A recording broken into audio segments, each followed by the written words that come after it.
Assalamualaikum warahmatullahi wabarakatuh. Salam sejahtera untuk kita semua, salam budaya. Selamat bertemu kembali dengan saya di kanal Terminal Budaya. Sahabat-sahabat tercinta sebangsa dan setanah air yang sangat saya hormati, kita baru saja mendengar kabar yang cukup mengejutkan. Kita masih ingat dengan nama Roy Suryo, bukan?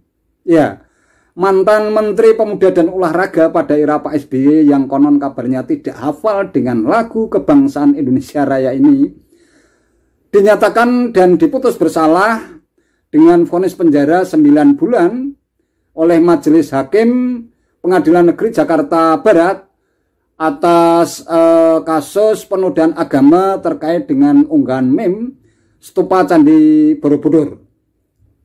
Namun rupanya keputusan Majelis Hakim ini tidak memuaskan kedua belah pihak, baik jaksa penuntut umum atau JPU dan Roy Suryo sendiri sama-sama mengajukan banding dengan alasan yang berbeda-beda tentunya. Jaksa penuntut umum mengajukan banding dengan alasan bahwa putusan hakim itu tidak sesuai dengan tuntutannya selama 1 tahun 6 bulan dan ditambah dengan denda 300 juta rupiah. Namun oleh majelis hakim hanya divonis 9 bulan penjara. Sedangkan Roy Suryo mengajukan banding dengan harapan agar ia divonis bebas. Menurut penuturannya, ia mengaku tidak bermaksud untuk menyebarkan kebencian melalui tweet meme stupa Candi Borobudur yang diedit mirip wajah Presiden Jokowi. Menurut pengakuannya, ia hanya ikut mengkritik kebijakan pemerintah yang saat itu berencana untuk menaikkan tarif masuk Candi Borobudur. Nah, lantas bagaimana putusan Majelis Hakim banding? Begini keputusannya, saya kutipkan ya, keputusan Majelis Hakim yang disampaikan pada saat banding tersebut. Menjatuhkan pidana terhadap terdakwa, oleh karena itu dengan pidana penjara selama 9 bulan dan denda sebesar 150 juta rupiah, dan jika denda tersebut tidak dibayar diganti dengan pidana kurungan selama 2 bulan. Tegas Majelis Hakim banding menyampaikan putusannya. Jadi putusan akhir setelah mereka banding baik JPU maupun Roy Suryo, akhirnya Roy Suryo ini divonis penjara selama 9 bulan ya, sama dengan putusan sebelumnya, hanya saja di sini ditambah dengan putusan denda senilai 150 juta rupiah. Waduh, itu artinya Roy Suryo tetap harus meringkuk di penjara dan wajib membayar denda seperti yang disebutkan di dalam vonis hakim banding.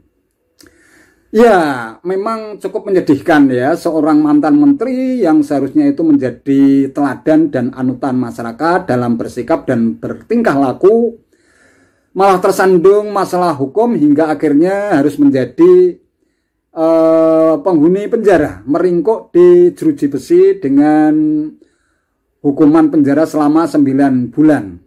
Namun ini bukan semata-mata lantaran vonisnya, melainkan kasus yang dihadapi kader Demokrat dengan nama lengkap Kanjeng Raden Mas Tumenggung atau KRMT Roy Suryo ini akan menjadi catatan sejarah yang amat buruk bagi seorang mantan menteri yang mengaku dirinya itu sebagai pakar telematika, tetapi justru tersandung masalah hukum yang terkait dengan Undang-Undang Informasi dan Transaksi Elektronik atau Undang-Undang ITE. Ini sebuah atau sesuatu yang ironis, bukan? Ya, saya sendiri cenderung berpendapat bahwa unggahan meme stupa Candi Borobudur yang mempersonifikasikannya dengan wajah Presiden Jokowi ini bukan hanya bentuk penistaan agama, melainkan juga telah mencemarkan nama baik seorang presiden karena telah dijadikan sebagai bahan candaan yang sangat tidak beretika. Kalau pada akhirnya Roy Suryo berdalih bahwa ia sama sekali tidak bermaksud menyebarkan kebencian, tetapi hanya sekedar bentuk kritik terhadap langkah pemerintah yang berencana menaikkan tarif masuk Candi Borobudur, itu sah-sah saja menurut versi dia. Namun saya kira warganet, semua para netizen ya, warganet ini pasti memiliki rekam jejak siapa sebenarnya Roy Suryo itu. Jejak digitalnya yang berupa unggahan dan postingan di kanal media sosialnya juga beraroma kebencian. Tidak senang terhadap semua kebijakan Presiden Jokowi. Ada upaya untuk semua dibanding-bandingkan dengan kebijakan Presiden SBY pada saat dirinya itu masih menjadi Menteri Pemuda dan Olahraga. Nah, banyak kalangan yang menyayangkan memang sikap nyinyir seorang mantan menteri yang dinilai etika itu. Apa yang diunggah dan diposting di kanal media sosial, khususnya di Twitter, bukan hanya sekedar kritik, melainkan dinilai juga sudah memiliki tendensi dan muatan kebencian tertentu khususnya kepada Presiden Jokowi. Dalam konteks demikian, saya sangat sepakat dengan pernyataan pelapor kasus meme Stupa Candi Borobudur, Ketua Umum Dharmapala Nusantara, Kevin Wu, yang berharap agar ada efek jera buat Roy Suryo. Setidaknya ada perlakuan hukum yang sama bagi pelaku penista agama. Semoga menjadi efek jera bagi pelaku. Kata Kevin Wu dalam keterangan persnya pada hari Jumat 10 Februari 2023, sebagaimana dikutip fusilatnews.com pada tanggal 10 Februari tahun 2023. Ia pun berharap putusan majelis hakim bisa menjadi perhatian bagi khususnya para pengguna medsos agar lebih berhati-hati mengunggah informasi apapun yang berkaitan dengan masalah SARA, suku, agama, ras, dan antar golongan.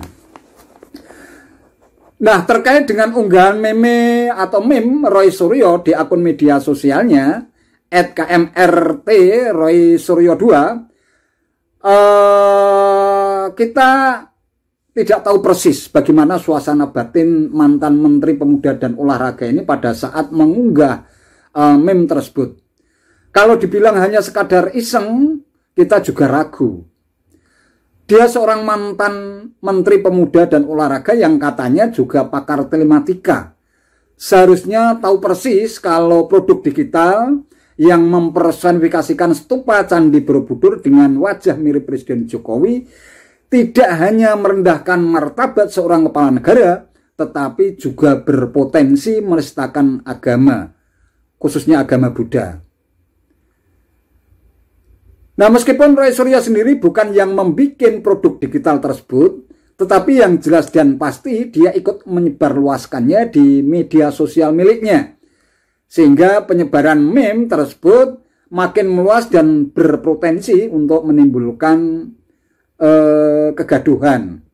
Oleh karena itu sangat beralasan kalau pada akhirnya dia dilaporkan ke Polda Metro Jaya sebagaimana dikutip detik.com pada tanggal 20 Juni tahun 2022. Ia dilaporkan atas dugaan pelanggaran di pasal 45 ayat 2 junto pasal 28 ayat 2 Undang-Undang Nomor 19 tahun 2016 tentang ITE, Informasi dan Transaksi Elektronik, dan atau pasal 156A KUHP oleh organisasi agama Buddha Dharmapala Nusantara atas dugaan ujaran kebencian bermuatan SARA. Laporan pun segera ditindaklanjuti hingga akhirnya Roy Suryo ditetapkan sebagai terdakwa, bahkan akhirnya menjadi terpidana. Nah, ini ada ungkapan, ada gium yang saya kira cocok dengan era digital saat ini, yaitu jarimu harimaumu.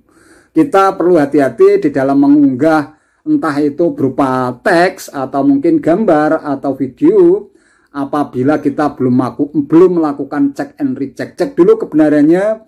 Kalau memang teks, gambar atau video yang akan kita unggah belum bisa kita pastikan kebenarannya, lebih baik jari-jari kita diam.